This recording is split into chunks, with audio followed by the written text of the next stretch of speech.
Today, I would like to talk to you about a little-known episode of the history of diplomatic gifts made of Sèvres porcelains. I would like to evoke the story of a few pieces which were sent in the second half of 18th century with some other items as diplomatic gifts by the French court to the Emperor Qianlong, who reigned on China from 1735 to 1796. For different reasons, these objects were not presented officially to the emperor by the King of France, but through the intermediary of the French Jesuit father, still present in Beijing at that date, at the initiative of the Secretary of State, Henri Léonard Bertin, who played a decisive part in this affair. I started my researches in a bit before 2014 to prepare the exhibition China in Versailles, and at that time I realized that since the reign of Louis XIV to the end of the Ancien Régime, many gifts of a very unusual nature were exchanged between the emperors of China and the court of France, of unusual nature, for instance, such as scientific instruments or books. And I realized also that this gift had not at all the same goals that traditional gifts exchanged in Europe at the same time. So today, after reminding you very briefly, because you know everything here, the French traditions in matter of diplomatic gifts, I would like to describe to you the Sèvres pieces sent to China from 1764 to 1779, and even later by Bertin on his own, according to the sales register kept in Sèvres archives. Then, as far as these pieces are not yet identified, for most of them, I will suggest to you a few equivalents for some of them to give you an idea of their aspect and of their quality. In parallel, I will try to explain the reasons of these gifts, which are quite different from the reasons of the traditional diplomatic gifts. This will lead me to evoke the personality and the part played by Henri Léonard Bertin, formerly Contrôleur Général des Finances, means Finances Minister of Louis XV from 1759 to 1763, then Secretary of State until 1780. And Bertin was probably one of the greatest connoisseurs of Chinese civilization at this time. So, first of all, I would like to remind you very briefly that the habit to offer exceptional works of art as diplomatic gift is very old in Europe and was probably introduced in antiquity. It is in any case well testified in the medieval ages. Traditionally, the goals of these diplomatic gifts were either to comfort an alliance, to celebrate an event, either to thank an ambassador for his good offices. Regarding more especially ceramics, you know that Chinese porcelain was used as diplomatic gift by Europeans since the medieval ages. All of you here know, of course, famous Chinese Qingbai bottle of the Yuan dynasty, today in Dublin, which was firstly given in 1381 by Louis the Great of Hungary to Charles of Duras when he became King of Naples. In Europe, during the Renaissance, objects adorned with precious stones or metals were usually privileged for diplomatic gifts. In France, in the 17th century, the range of materials was quite expanded to precious portrait boxes, to medals struck in the Monnaie des Médailles in Paris, to carpets made in the Savonnerie factory, or to tapestries woven in the Gobelin studios. This work of art reflected French manufacturers and artisan skills. Tapestries and carpets were still given during all the 18th century by Louis XV and Louis XVI as diplomatic gifts until the eve of the Revolution, notably to Gustav III of Sweden and to the Prince Henri of Prussia in 1784. In 1757-58, Louis XV, probably influenced by Madame de Pompadour, as Rose talked about, who had formerly sent, Rose told us that Madame de Pompadour was the first to send porcelain made in Vincennes, Sèvres to European princes, notably to the Duc des Deux Ponts in 1754. So Louis XV decided to introduce a great novelty among the traditional gifts by offering in 1758 to Frederick V of Denmark and to Maria Theresa of Austria 2 superb table services made in Sèvres Manufactory. For Louis XV, probably Sèvres production were on this date of such quality that they could brilliantly compete with gobelins, tapestries, savonries, carpets, and etc. As you know, the service presented to Maria Theresa was accompanied of many sculpture pieces as well as vases. The stakes behind this extraordinary gift were highly important. We can suppose that it was done by Louis XV to affirm, to comfort the overthrow of alliances between France and Austria, orchestrated by the Duke of Choiseul, a close friend to Madame de Pompadour, which has just taken a concrete form with the signature of the two treaties of Versailles in 56 and 57. We can think today that Louis XV's decision to offer Sèvres porcelain as diplomatic gifts found its origin in the brilliant examples given by Augustus the Strong and then by his son, Augustus III, both kings of Poland and electors of Saxony. The former considered very early that Meissen porcelain, the white gold of Saxony, could be a perfect substitute to traditional gifts.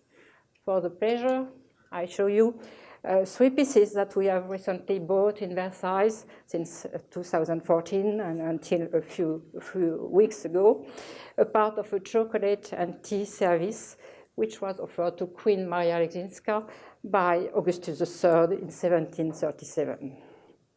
And of course, a lot among you probably remind the Bard Ballet Center's fabulous exhibition, Fragile Diplomacy, which in 2007 showed so clearly porcelain's importance in the diplomatic strategies of Saxony. The third table service presented by Louis XV to a European prince was given to the Palatine Elector, Charles Theodore, in 1760. In that case, it was important for France to make sure that the Elector, a traditional ally of France, would not change his mind after the overthrow of alliances with Austria. So now let's abandon Europe to study the gifts sent to the Emperor of China by the court of France. So in 1764, the sinophile minister, you have his portrait on the eyes, by Alexander Roslin, which is in private collection in France, Henri Léonard Bertin, who had in his attribution the responsibility of Sèvres Manufactory, probably encouraged unofficially by Louis XV himself, thought that the Emperor Qianlong, who have his portrait here attributed to Castiglione, who was an Italian Jesuit father present at the court of China, should be also the beneficiary of the royal gift of porcelain. For different reasons that we'll explain later, Bertin conducted a parallel diplomacy with China, where the French Jesuit mission that he supported strongly was in a fragile position. In December 1764, so Bertin bought 19 pieces to Sèvres factory pour envoyer en Chine, which means to send to China. For the first time, Sèvres porcelain were not presented to a European prince, but to the most powerful sovereign in the Far East. The records kept in Sèvres archives give us a rather precise description of the pieces, which included 7 vases, 2 toilet pieces, and 10 pieces of sculpture. The total price was £4,560. The wool didn't include any service pieces, probably considered as inappropriate by Bertin. We can imagine that most pieces were supposed to show the skills of the artisans of the royal factory, and the shapes were shapes and decors usually didn't exist in Chinese porcelain. It's probably the reason why they were chosen. So the pieces were transported to China by two young Chinese Jesuit fathers, Alois Ko and Etienne Yang, who had spent more than 10 years in France, studying in the Jesuit College of La Flèche, close to Le Mans, in west of France, then visiting manufactories thanks to the production of Bertin. Ko and Yang left France in February 1765 and on a ship called the Duc de Choiseul, and arrived only 2 years later in Beijing. After a few adventures I won't talk you about. Before their departure from France, they were assigned several other missions by Bertin. One of them was to present to the emperor a set of tapestries produced in Beauvais Manufactory of this type, called the Seconde Tenture Chinoise, or Second Chinese series, woven in Beauvais after the sketches of Boucher, of course. Here is fishing, one piece of the series, conserved in France and with the arms of France. So you can imagine that the pieces sent to the emperor was exactly of this type. Before they left France, Ko and Yang also received money for the Christian mission from the Queen Marie Leczinska, who was a great supporter of Jesuits in the Far East. So about the tapestries, I have to say that we know that the tapestries, after a few incidents in Canton, reached at least Beijing in 1767, where they seem to have been very well welcomed by Qianlong. The emperor had, it is not this one, but it is a building of this type. The emperor had a European steel pavilion built to exhibit them in the site of the Yuanmingyang in the northwest of Beijing. In a letter to Bertin, which is now kept in the Institut France Library in Paris, one of the French Jesuit fathers present in Beijing at this date wrote, "The tapestries with a part of porcelain of the French Jesuit father present in Beijing have been offered to the emperor at the beginning of this year. The emperor was charmed mostly by the tapestries. He wants to have a new European-style house to exhibit them." The series stayed in the Yuanmingyang pavilion until the looting of the palace by British and French troops in 1860. It seems that at least one of them returned to France on this date, but it was unfortunately destroyed in a fire in 1871. About the tapestries and porcelains taken to China by Ko and Yang in 1765, it's very important to have in mind that these objects were not presented officially by Louis XV to the emperor. Bertin was not a minister of foreign affairs, who traditionally in France was responsible for the diplomatic gifts. Furthermore, he wanted to avoid protocol and precedence questions, which should have ineluctably appeared at the occasion of an official embassy. These gifts were informal. It is also the reason why they don't appear in the diplomatic archives, notably in the Journal des Présents du Roi. The Jesuit father, in Bertin's mind, they were supposed to comfort the position of the Jesuit mission in China, which I told you already was very fragile on this date. At this date, the Jesuit fathers were quite appreciated by the emperor, but many persecutions against Christians took place in China during this period. Furthermore, the bigger danger came from France, where a strange alliance of members of parliaments, Jansenists, and encyclopedists gathered by the Duc de Choiseul against the Society of Jesus conducted to the expulsion of Jesuit fathers from France in 1763. So it's very strange to see that at the time, as the Jesuit fathers are expelled from France, the king unofficially supports the Jesuit mission in China. In 1763, Bertin was also very anxious about the success of the commission by Qianlong of the engraving in Paris of the battles of the Emperor of China, after drawings executed in China by Father Castiglione and Attiret. Thanks to Bertin, the commission, one of the most important in the field of engravings, was entrusted to French artisans and became a real affair of state. Here you have the room we did during the exhibition on China in Versailles with a portrait of Bertin, and the engravings which were realized in France after drawings sent by the Jesuit fathers to the court of France. And we know that Qianlong was very happy with these engravings. And you have to know that at the same period, Bertin started a very regular correspondence with the French Jesuits in Beijing, which lasted until the eve of the revolution. So we don't know today if the porcelain pieces sent with the tapestries still exist in China. I was asked to go there one day to the Forbidden City to perhaps identify them if they still exist. I don't know if I will manage, but I will let you know if I find something.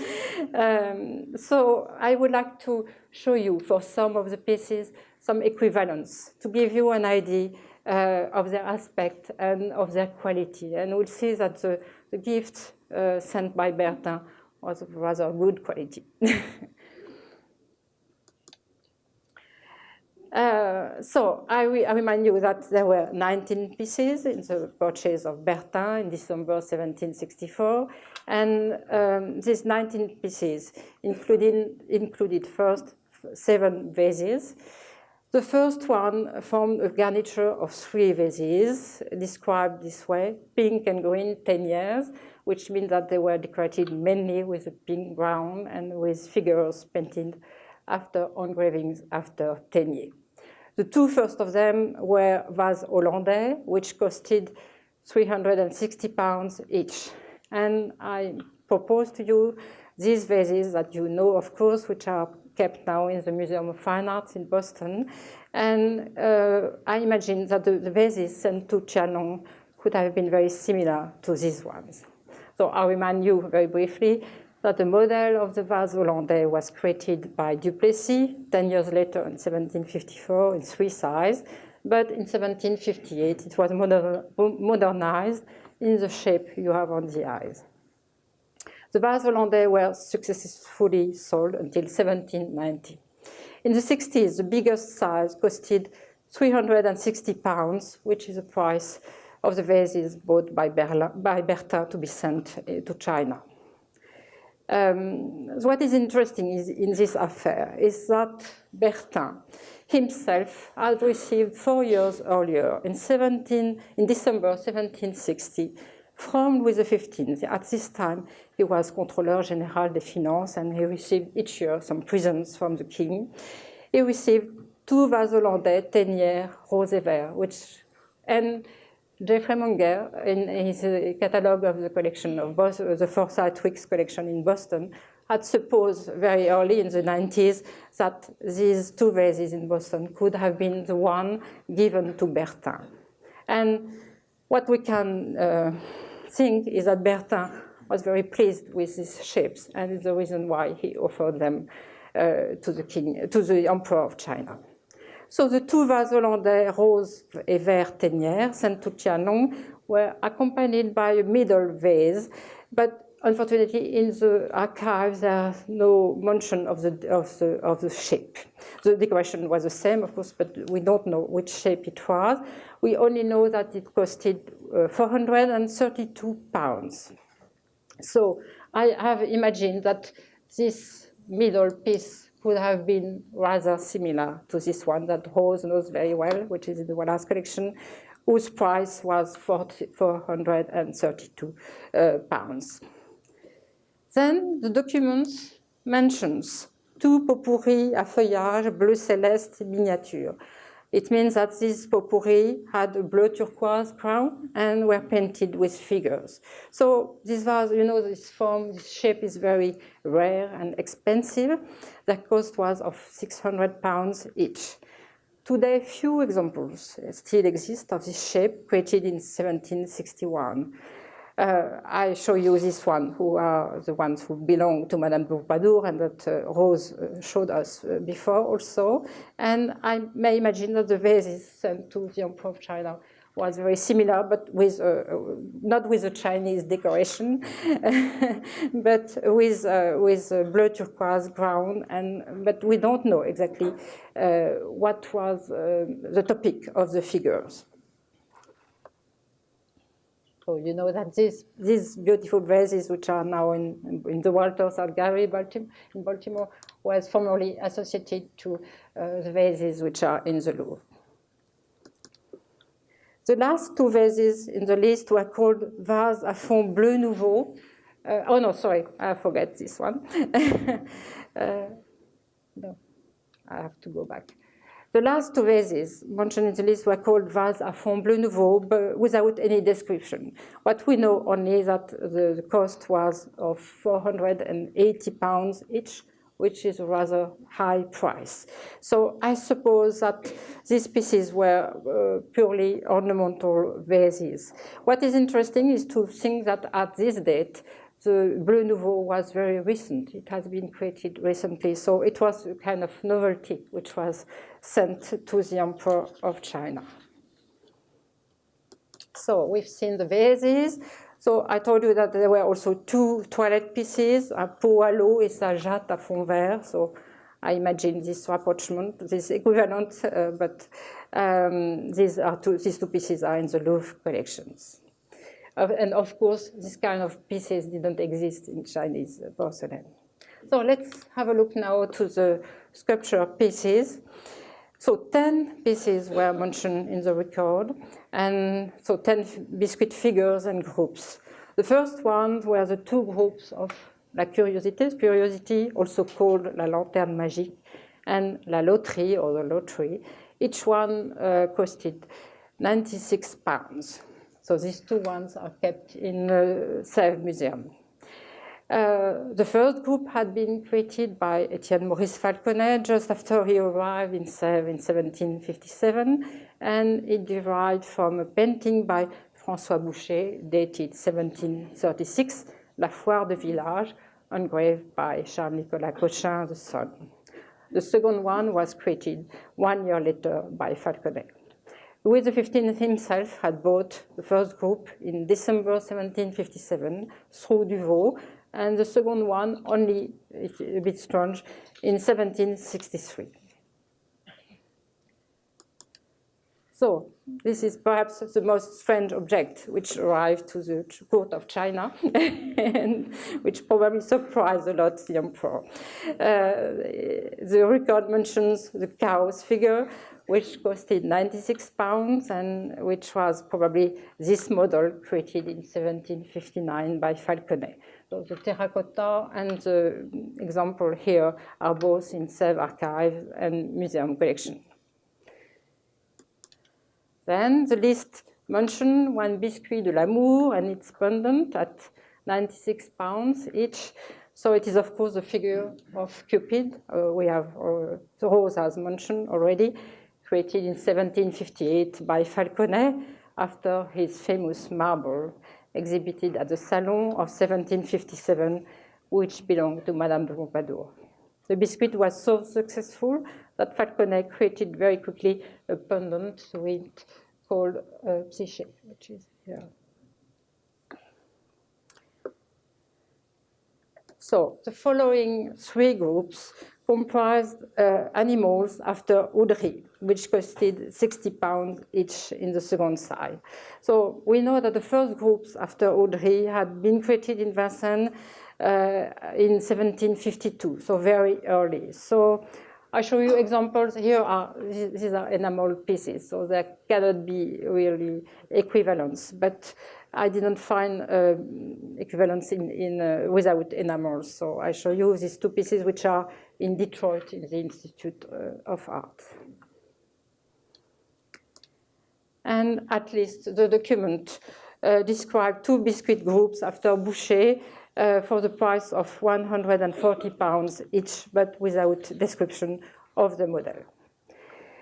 To conclude about these first pieces sent at the initiative of Bertin to the court of China in the 1760s, when I think that when you observe closely the list and some of the equivalents I showed you, we realize that the vases and the pieces chosen by Bertin were rather expensive, decorated for at least 5 of them with figures, what was the most prized type of decoration in Sèvres at this period. Furthermore, they had received for some of them refined colored grounds, perhaps in order to show to Qianlong that the Royal Manufactory was able to create also beautiful colored grounds, some of them unknown in Chinese porcelain, such as the pink ground, of course. Eventually, in presenting to the emperor ornamental vases, potpourri vases, and flowers vases, the court of France offered a range of the main types of vases which existed in the production of Sèvres. And the sculpture I showed you were also very representative of the various production of the factory. So, a few years later, in December 1772, Bertin bought new objects to send in China, which included 2 cups and saucers and 2 biscuit figures. The cups were of varied shapes with different decors, gilt frieze, birds, landscapes, flowers, and animals. They visibly constituted samples of the different shapes and decors in use at Sèvres on this date. The 2 biscuits were figures of Saint Louis and Saint Clotilde. Here you have Saint Clotilde here. And these 2 were the saint patrons of members of the royal family, the king himself, of course, and his granddaughter, Madame Clotilde, who was born recently in 1759. So this is a plaster of the model of Saint Clotilde, which is kept in Sèvres Manufactory. So, 7 years later, in 1779, on a porcelain plate with a portrait of Emperor Qianlong, painted after a watercolor drawing, was acquired by the king on the order of Bertin for £480 to be sent to China. We can imagine that this plaque was a replica of the famous one which had been bought by Louis XVI himself in 1776, which is kept now in Versailles and which has come back in the interior apartment of the king. But as far as we don't know the plaque sent to China, it's difficult to be completely sure of that. I remind you that the plaque was painted by Asselin. The plate which belonged to Louis XVI had been painted by Asselin after a drawing which belonged to Bertin, and Bertin had received it from the Father Panzi. Father Panzi was an Italian Jesuit who was painter at the court of China and who was in great relationship with Bertin. So, unfortunately, the drawing realized by Panzi has disappeared today, but fortunately, it has been engraved in the 18th century to be by Martinet, to illustrate the frontispiece in the first volume of the memoirs concerning the history, sciences, arts, manners, custom of the Chinese, published in 1776 under the patronage of Bertin himself. And what is interesting to know is that on October 17, 1785, Bertin personally acquired a 3rd plaque representing the Emperor of China for the much lower price of 192. So this plaque is also lost today, and we can imagine that as the price is much lower than for the 2 other ones, it was quite smaller or perhaps of inferior quality.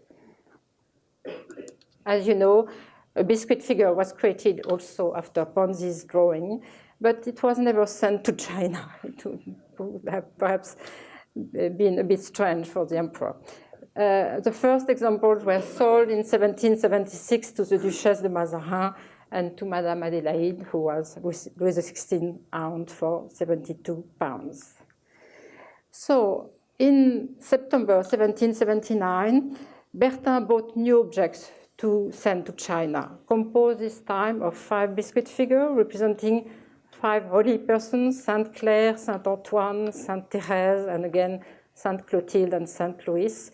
And in that case, it's difficult to know if these pieces were intended to be presented to the emperor himself, or if they're intended for the Jesuit father still present in Beijing on this date.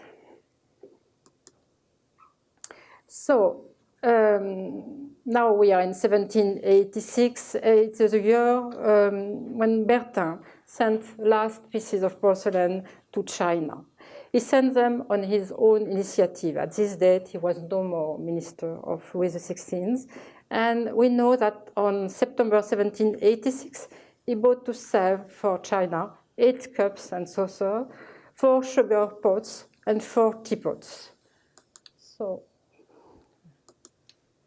one of the sugar pots, is perhaps this one in hard pass porcelain, which is now kept in Taipei Museum, and which is dated of 1783.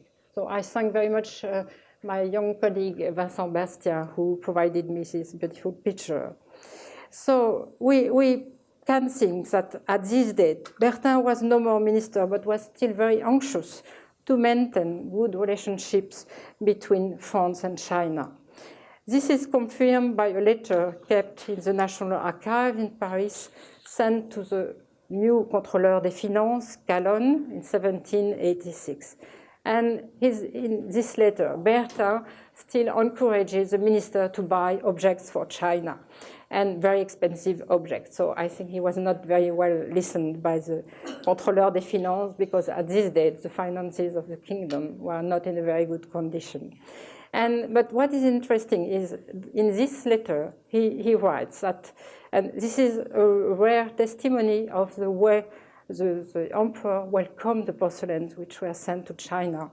He says, "The emperor of China has been struck by the beauty of our porcelains, by the variety of the paintings, and he received them with the greatest pleasure, the different gifts that our correspondents," it means the Jesuit father, "have presented to him." So this is a very interesting passage in this letter. And after, Bertin tries to persuade the Contrôleur Général des Finances to buy 2 beautiful cassonade vases, which are at the factory at the moment, but which cost anyway 400 and 800 pounds. So he says that he would be very happy to buy them on his own cassette, but it's too expensive for him. And I think the Contrôleur Général des Finances didn't hear very well. So this letter shows that until the eve of the revolution, Bertin made a lot of efforts to support first the Jesuit father in China, who you have to imagine that the Jesuit father in China was the last Jesuit in the world, because everywhere they have been forbidden. So that's it's a paradox, but it's very interesting. And he was, when he was minister, he was in charge of many manufactories, silk manufactories, porcelain manufactories. He was very interested by agriculture, by economy, by what the Chinese did. And so all his action was motivated by this interest. And to allow French people to know what is happening in China, and to persuade the Chinese people that France is an important country at this time. So I think I'm going to stop here, because, or shall I have 1 minute or no? 1 minute. 1 minute. So I just wanted to tell you that Bertin was in a very interesting correspondence with some Jesuit father, and especially this one, who is Father Amiot, who was also a very interesting person. I won't describe all he did. I just wanted to tell you that Father Amiot died the day when he learned the death of Louis XVI. So I'm concluding like that. Thank you very much.